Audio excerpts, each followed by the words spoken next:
Recently, I was challenged to complete a Firebomb only run in Sodden Sanctuary. This request was from none other than the Backlogs himself, a YouTube channel I personally watch, and the man is responsible for most Sodden Sanctuary content on this platform. But after such a generous shoutout in his whip only video and being called to complete such a challenge, I really need to bring my A game. And what better way to show the professor of Firebomb Academy that I mean business by completing the entire run at level 1. That's right, ladies and gentlemen, welcome to the Firebomb only, no skill tree, level 1 run of Sodden Sanctuary. Naming these characters is getting harder and harder, but I think Kaboom fits the theme very well. Popper has no skill tree points and luckily starts with a few fire pots. I grabbed a crystal because nothing else really seemed useful. We do have 3 of these fire pots, and yet somehow I don't think that's going to be enough for the good old unspeakable deep here. Now on the beach, we join up with the iron ones as they're our main creed. In the upper left tower, you can grab 5 grenades while bats swarm you just before equipping the bandaged ring as usual. Now the advantage of fire pots is that they're fire. Everything in this game gets melted by the stuff, but the pots specifically deal a lot of damage over time. Well, not if you completely whiff, missing the boss entirely. As for grenades, they seem to be more delayed, like actual grenades, dealing damage in a much larger area. Took all 8 of the 2 different firebombs I had, largely due to user error. Still, nice to see the damage was much better than I expected. While collecting every item in existence for selling, I ended up at the 3 Sanctuary, where we can grab the blacksmith armor. In my opinion, the perfect armor for such a run, don't you think? Before the Queen of Smiles, we loot the hidden wrapped link, since it's way too good to pass up, and then I decided to use a crystal sphere, turning the 3 Sanctuary into my Iron One's Creed, where I can purchase 54 fire pots. So to explain real quick, there are 3 different types of fire bombs in Sodden Sanctuary. You've got fire pots, grenades, and what are essentially holy pots. The Iron One's Creed sells fire pots no matter what. They also sell grenades, but only at Creed rank 2, and holy pots are sold from the Devara Creed merchant, meaning right now I only have access to the basic fire pots. As you can see here against the Mad Alchemist, they're often going to be the best option anyway. Land a few of them in one spot and the ground fire really gets going. Counting it up, that was about a 9 or 10 second fight.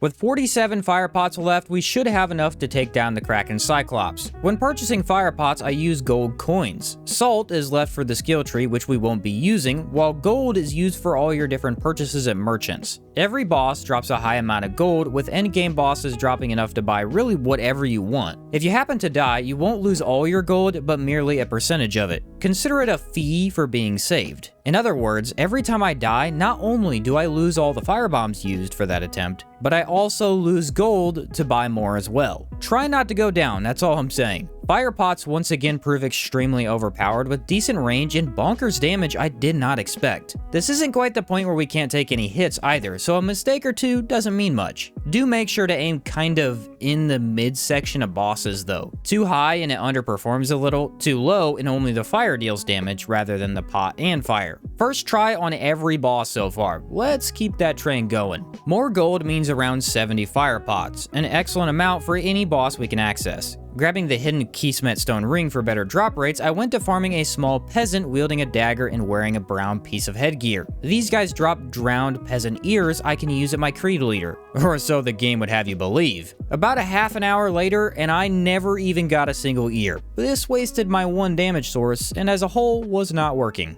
Well, down in the Village of Smiles, we can defeat a Wraith instead and get 3 of his bones. Once again, not easy to get this way. At least they were dropping though. Turning those in at my creed leader grants me not only an extra heal for 4 in total, but access to grenades. With my creed at rank 2, grenades are now very easy to purchase while being 20 gold more expensive. Selling rings, charms, salt packs, weapons, anything you find lying around was enough to get about 41 of them for now.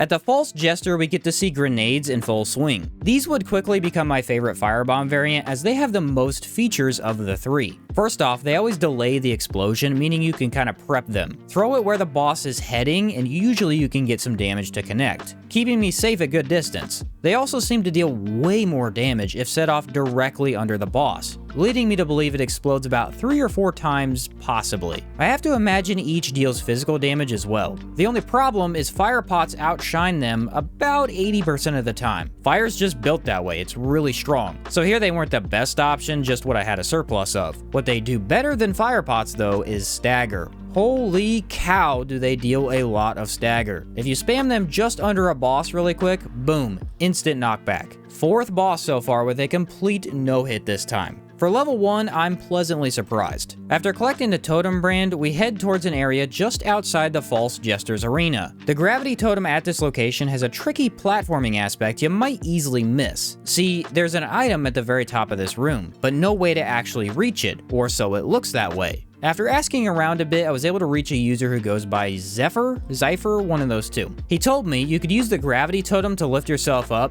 move left as soon as you reach the top, and just barely will you grab onto the upper ledge. I was baffled, as doing this didn't seem to work at all, until finally this happened. You kinda wanna hit the very edge of the gravity swapper on your way up, then swap right at the last second for a huge vertical boost. Makes no sense looking at it, but when you feel it happening, you just know. What exactly is hidden up here, you might ask? The Corroded Ring, which grants an increase in damage to thrown potions and explosives. Ta-da! We've now acquired the build. Yep, 1 ring to rule them all is all we get. Up top, I finally decided to join the Devara Creed, letting me purchase 52 light vessels or holy pots. We do need to spend about 1,000 salt at the forgiveness tree before swapping back to the iron ones, but at least we have access to all 3 firebombs now.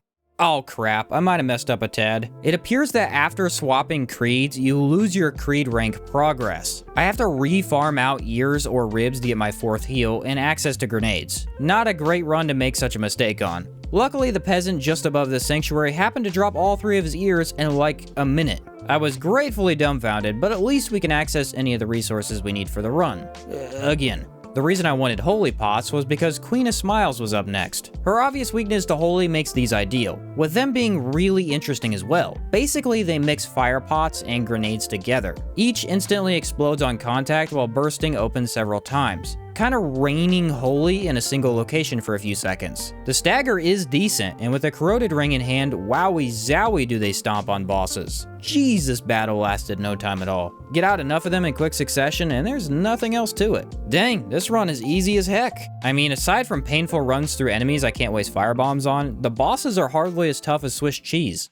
In Castle of Storms, we can collect a mending band for some HP regen. Originally, I thought this would be really helpful with no way to get a ton of extra heals. Later on, we find out it's practically useless. For now, the Kraken Dragon awaits. Holy pots are not half bad at all, managing to stop his attacks halfway through. Fire pots are expectedly bad, although still usable. And grenades? Well, grenades are king here. We even get yellow damage on his HP. Only problem is I don't have many, and towards the end, things got kinda messy. To the point I don't exactly know how to describe it. Pretty lucky doing some jump holds for oddly fire to finish things off. Still first try, so I can't complain. Having access to the wall jump brand, we purchased a max of 99 fire pots and a good 71 holy vessels.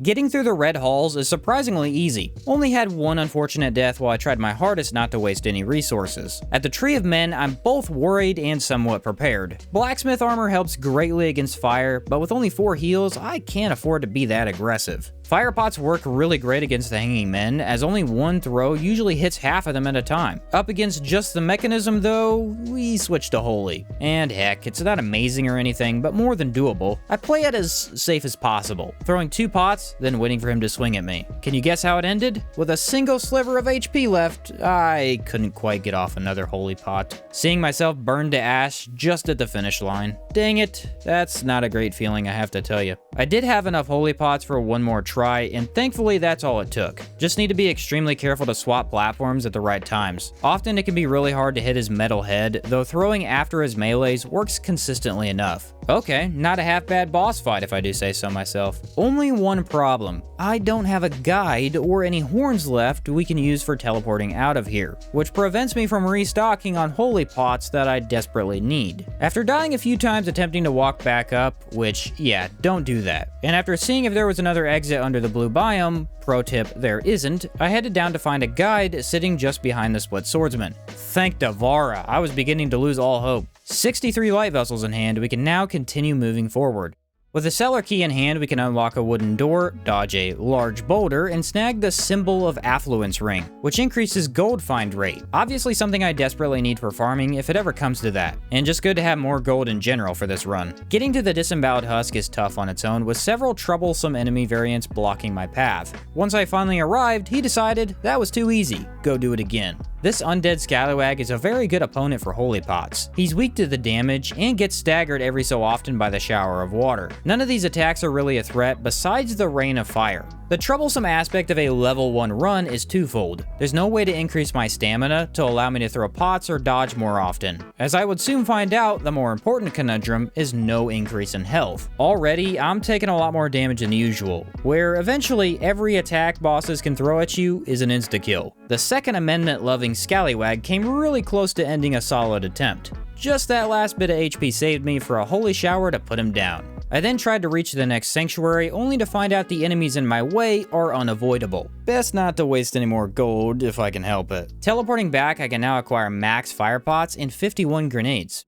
The absolute misery of this next section will never truly be expressed to you. Floating explodey heads, skeletons, and lightning mages bar our way into the swamp. Even with all the floating creatures taken out, I'm sliced in half by a skeleton. Oh, I got through eventually, took over 60 some fire pots to do so. That wasn't a huge waste or anything. While the swamp is also troublesome to traverse, we can get through eventually. First attempt against the Stench most foul, not half bad. Grenades are good, but fire pots are miles better. Sadly, it's gonna take around 50 of them or more to deal with so many Mals and the boss as well. So close, he's like 5 hits away. Come on, I could do this.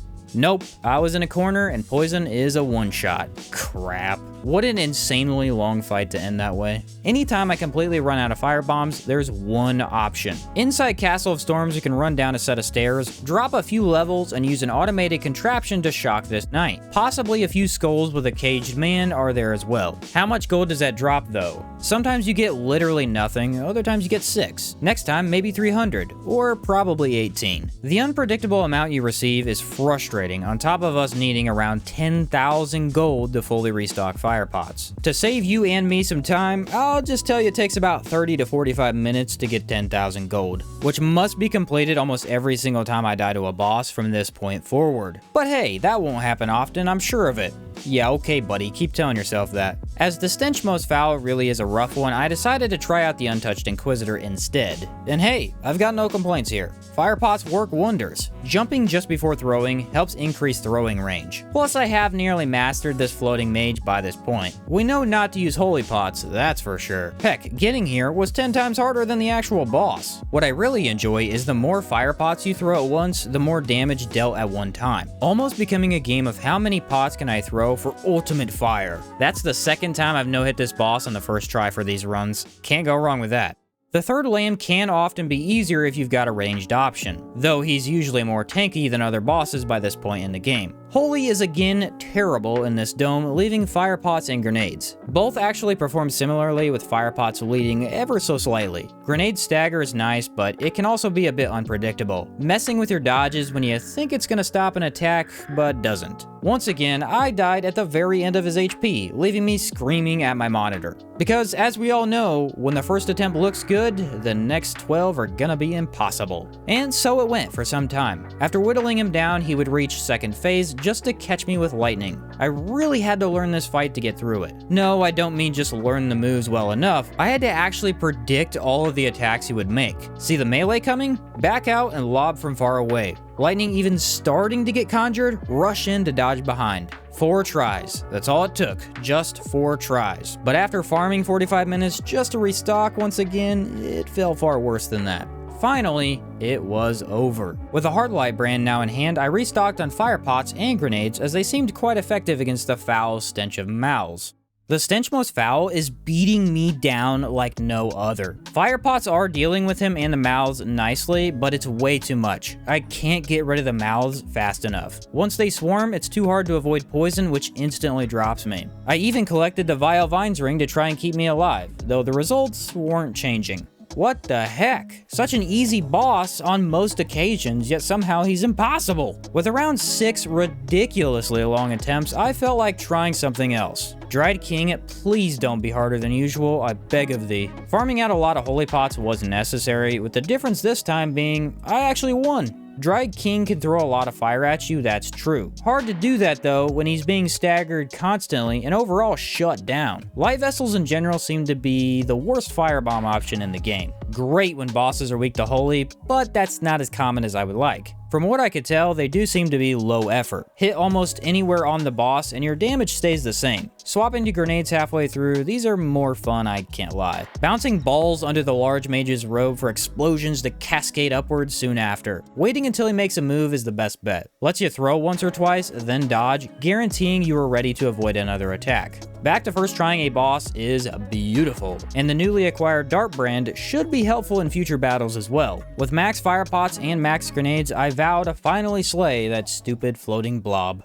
I take it back. Bloodless Prince usually isn't that bad, and I could use another easy fight right now. Grenades are horrible here, like the worst of anything we've faced so far. And Holy seems good, but I don't have much of those pots left. Fire isn't bad, though this is gonna take a long time. Fortunately, I've been forced to learn this large monster's more troublesome attacks in the past. Smooth sailing all the way through, except not quite all the way. Towards the very end, he'll begin using his ground stomps. After he does this, he'll follow up with a large belly flop if you're too far from his feet. The idea is just stay under him. Well, it's not easy to prevent this, and sadly, I've never managed to dodge the attack. Not even one time. I think you're supposed to dodge towards his hands. I always manage to get an itchy finger though and dodge right into the AoE. Now this is a tough pickle to be in. Stench most foul, wastes my pots, and has too much going on. Bloodless Prince wastes my pots, and I can't manage to finish the fight for a win. 2 entire hours go by with no results whatsoever. Well, if you can count throwing a temper tantrum several times as results, we did get something. I'm not exactly sure how to get past his roadblock yet, and there's no way to reach any other decent boss without the red bar brand. Only option we have is to toughen up and get things done.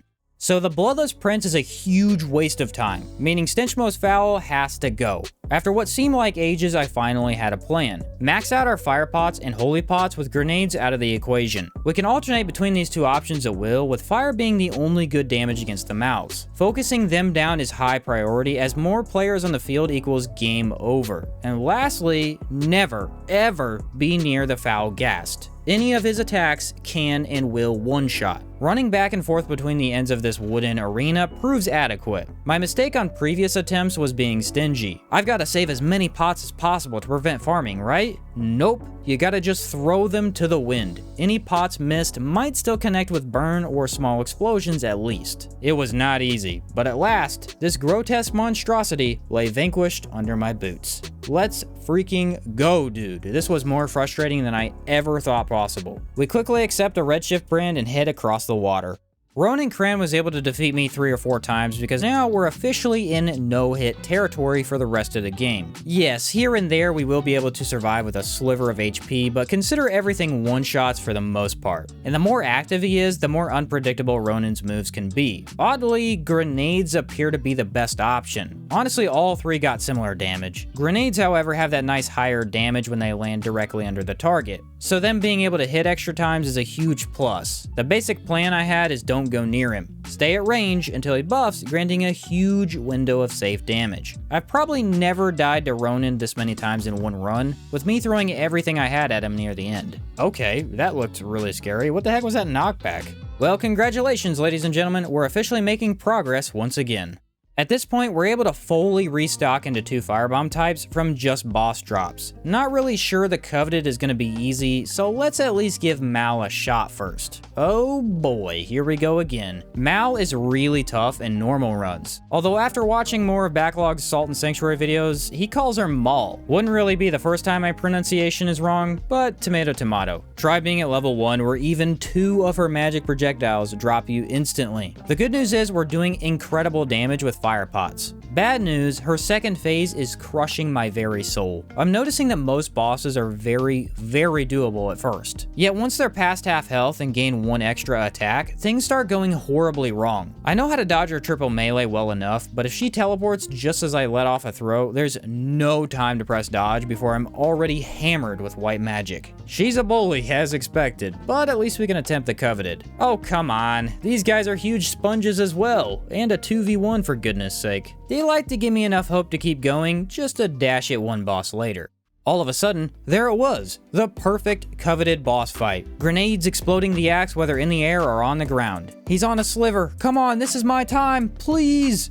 You gotta be kidding me, the axe AoE got me. Of all runs to whiff at the end, this is happening way too often. But what I hadn't realized is that before this attempt, I'd actually taken off my corroded ring for farming purposes. And I was that close with like half of my damage. Hey, not the best outcome, but still something to hold on to. After also acquiring the Bloodflower ring for 10% more damage, it's go time. Grenades are fantastic here as they always connect no matter where the axe is at. The only question is, was our Bloodflower ring even buffing damage? We can tell the corroded ring is doing its thing because this is way better damage. But Bloodflower Ring isn't really specific on what it increases. As far as I know, it doesn't work with magic, so does it also not work with firebombs? Ultimately, I have no idea. These are pretty inconsistent damage sources, making testing more work than I care to go through. What matters is, we have it equipped just in case. The Coveted honestly aren't too bad with these. As long as you can get behind them after each starts casting, you're reasonably safe. The ghosts didn't think it was worth giving up like they sometimes do, which might make this more of a victory than usual. Honestly. What's really nice here is all three objects, the two ghosts and one axe, each drop gold. 36,000 gold we can use to fully restock all three firebomb types. Now that's what I'm talking about. Where was this the entire game?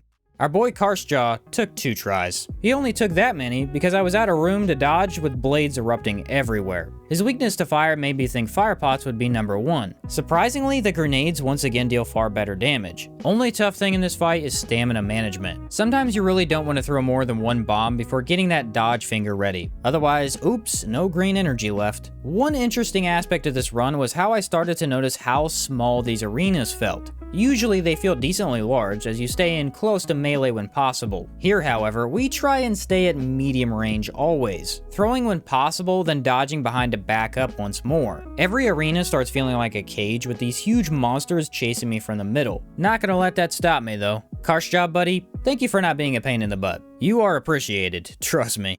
The main boss I actually was afraid for this run was Dark Witch of the Lake. Her magic attacks are always troublesome. 3 really quick deaths were proving my fears correct. Then funnily enough, you guys in the comments saved me. Now, recently I had someone comment on a past run mentioning the dark streaks. He stated you could very easily avoid them by running toward the summoned ball, then sprinting the opposite direction as it started tracking towards you. With all my fights against her, I couldn't believe such a strategy existed. But this is absolutely a thing. Works like a charm, and tricks her into shooting magic the wrong direction as well. I would like to add that fire pots specifically can be kinda weird with damage. Sometimes you hit that sweet spot for bosses to melt. Tricky to nail down the right spots on different opponents, though it's extremely effective. My biggest worry, taken down in 4 really quick tries.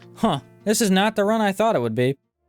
This one took several tries, but wasn't really painful at all. The magic is our main problem, as sometimes the mage is gonna summon it 1 foot behind you. And like I said, everything's a one-shot death now. With limited fire pots, I was forced to use grenades. They aren't as good here with fire completely obliterating both bosses. As long as you bait out head rushes while staying as far from the mage as possible, no issues. Finally got that big boy down, and oh heck, we're gonna be here for a while. Again, 1 wrong step and it's game over. Boring with a hint of suspense had me at the edge of my seat. Splooty grenade for the win.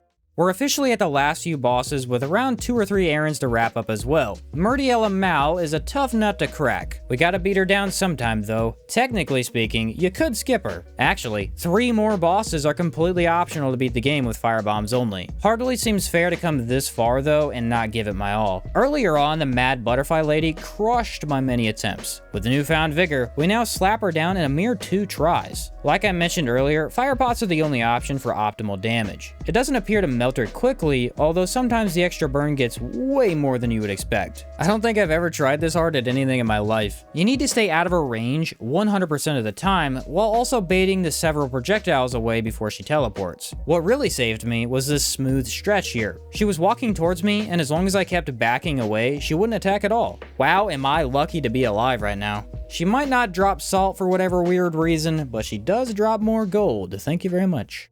I knew going into this run that the Kraken Dragon would be the hardest boss to take down. His enormous amount of HP stacked with several tricky attacks will not be easy to counter, and I was more than correct. Seeing no success there at all, I quickly died to the Forgotten King instead. If there's anything a level 1 character can handle, it's not a 3v1 boss fight, that's for sure. The surprising outcome was next attempt was the one. Yeah, the Forgotten King took only 2 tries at level 1. Go figure. After all of this, I gotta say, grenades are the bomb. Well, literally, but also they're the best firebomb. Yeah, fire pots usually do more damage, but grenades have it all when they work. That extra explosion radius can affect all 3 at once. Each detonation has a chance to stagger all 3 back, giving me room to work with. Better yet, we can use the grenades to push back bosses, then swapping to firebombs, which are now safer to use. Dashing over each magic wave is safe enough. Just don't spam firebombs too much. We only have the base stamina after all. I just want to point out real quick that the midsection of this run was nearly impossible.